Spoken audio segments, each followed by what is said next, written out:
Estamos aqui de volta na nossa programação da BMC News, seguindo a nossa rodada de entrevistas.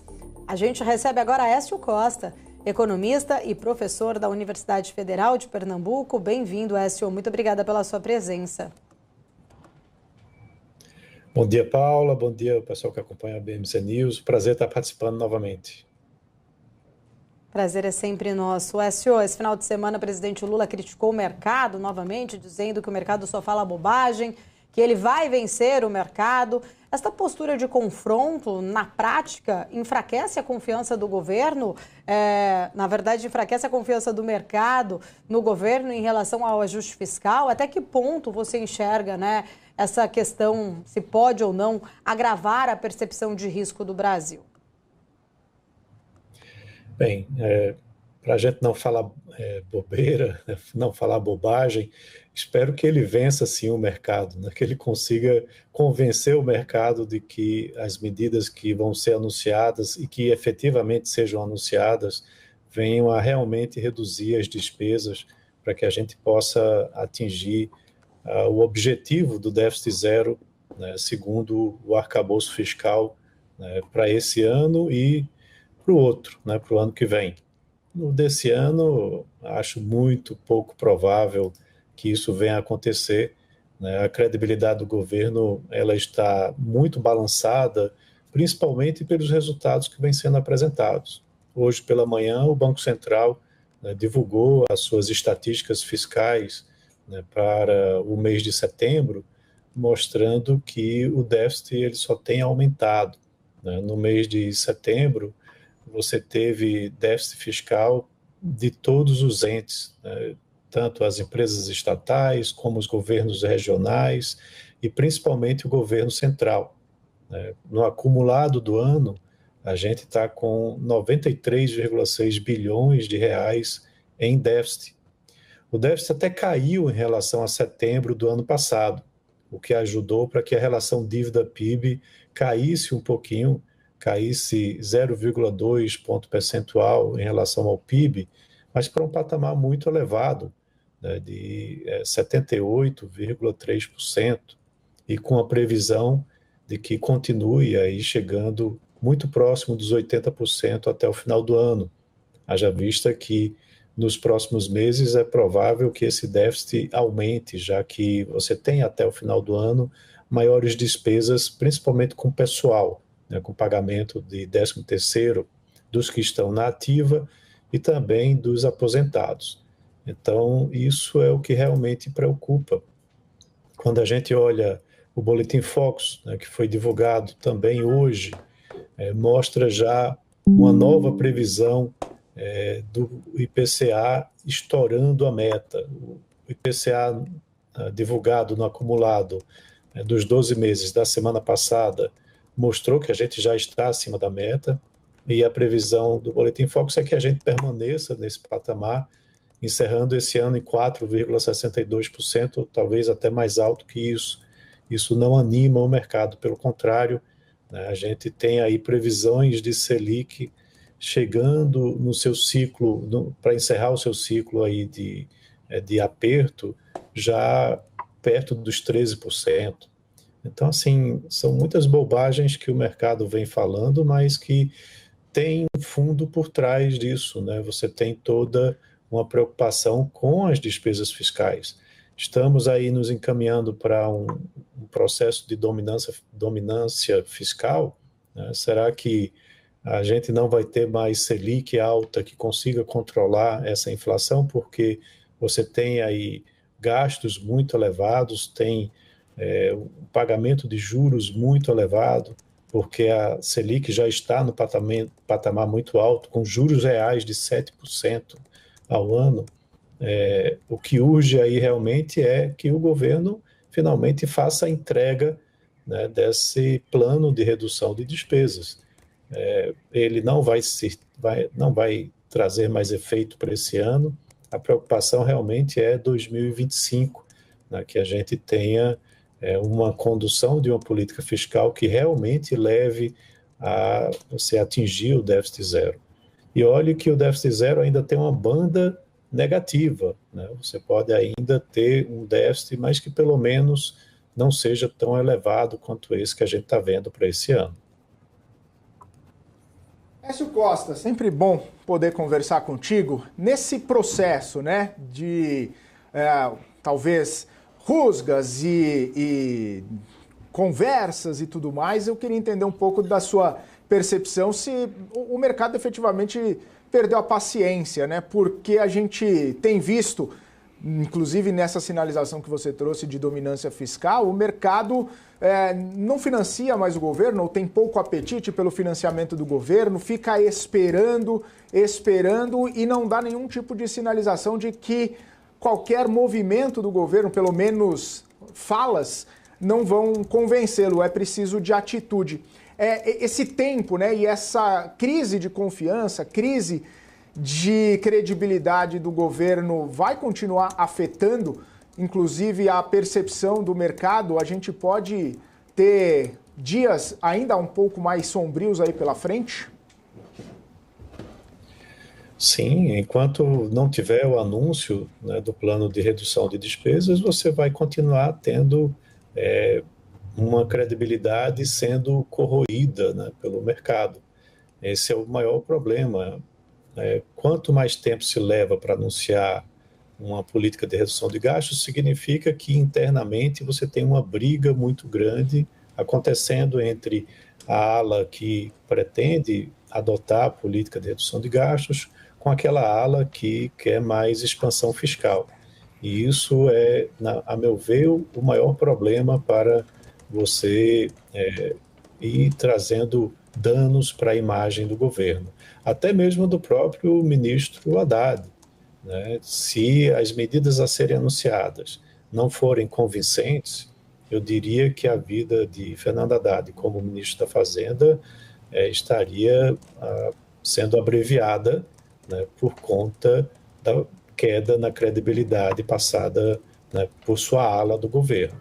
Então, esse é um problema sério que a gente vem vivendo, né? Eu já dei diversas entrevistas para vocês aqui, né, desde o ano passado, e sempre venho trazendo à tona essa preocupação com o fiscal.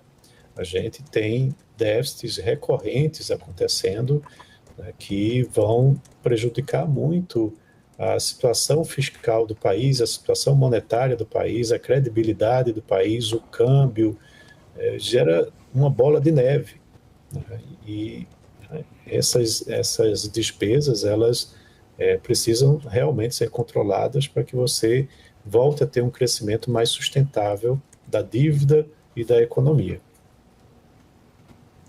Écio, olhando, né, até para o cenário global como um todo, tentando fazer até uma comparação com o primeiro mandato e o segundo mandato do presidente Lula, que conseguiu surfar ali ondas de superávites, né, muito impulsionado também pela questão externa. A gente está num cenário muito diferente.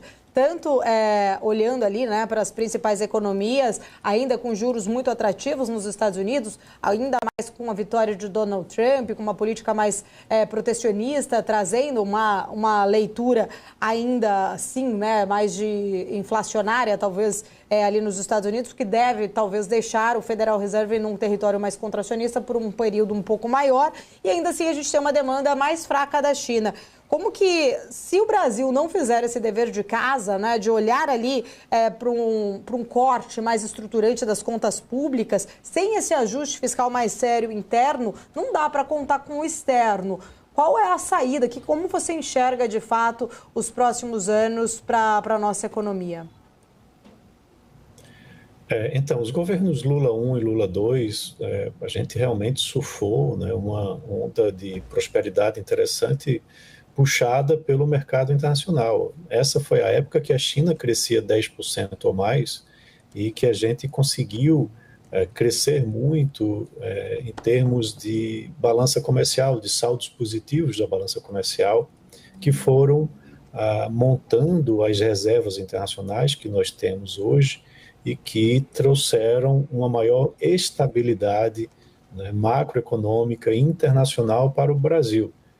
Hoje, se você tiver ataques especulativos à economia brasileira vindo de fora, você tem reservas internacionais que vão nos proteger nesse sentido, né, e um maior crescimento das exportações brasileiras naquele período, principalmente de commodities, né, do agro principalmente, ajudaram para que a gente tivesse um crescimento muito em linha com o crescimento que acontecia lá na China.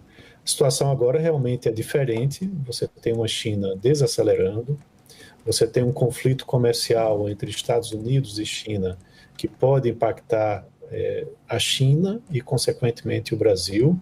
Aí tem dois efeitos, né? Tem um efeito substituição de comércio e tem um efeito de redução de comércio.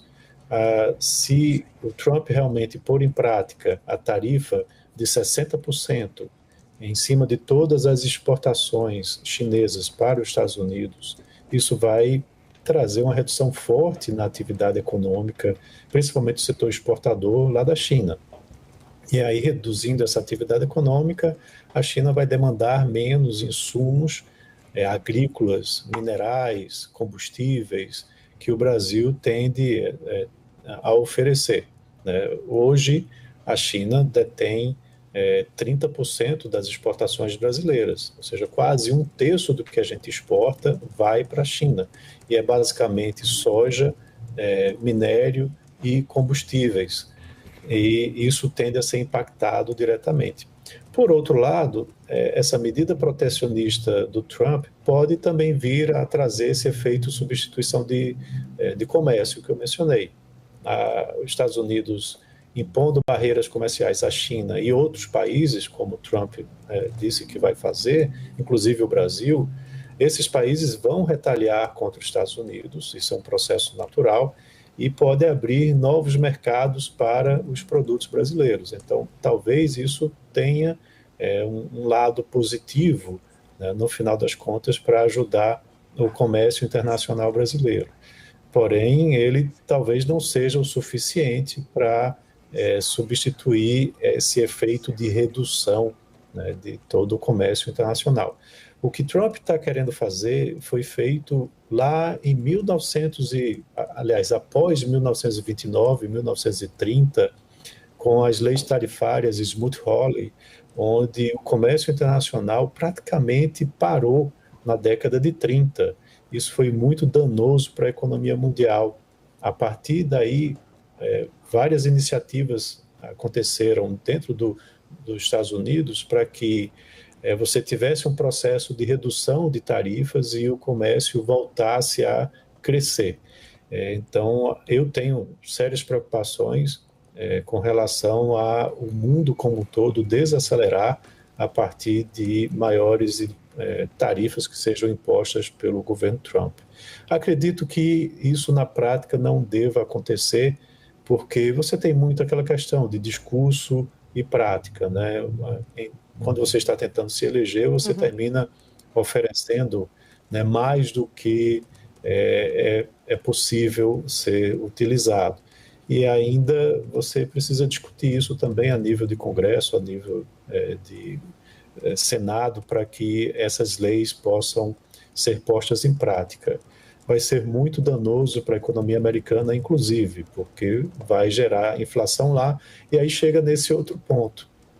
Tendo mais inflação na economia americana, os juros vão demorar a cair por lá, e aqui, como estamos com o processo de elevação de juros, isso pode até, no final das contas, ser também um pouco positivo para a gente, porque você vai ter um processo onde os juros vão ficar mais altos aqui, mas, em contrapartida, lá nos Estados Unidos também vão estar mais altos, né, fazendo com que você não tenha uma disparidade tão grande. Claro, o ideal seria que caísse em ambos os países, para que você pudesse ter mais atividade econômica, mas acho que isso está meio complexo de acontecer aí nos próximos anos. Ótimo, quero agradecer, Écio, sempre um prazer falar contigo, muito obrigada pela sua presença, até uma próxima oportunidade. Eu agradeço o convite, estou à disposição, um abraço a todos.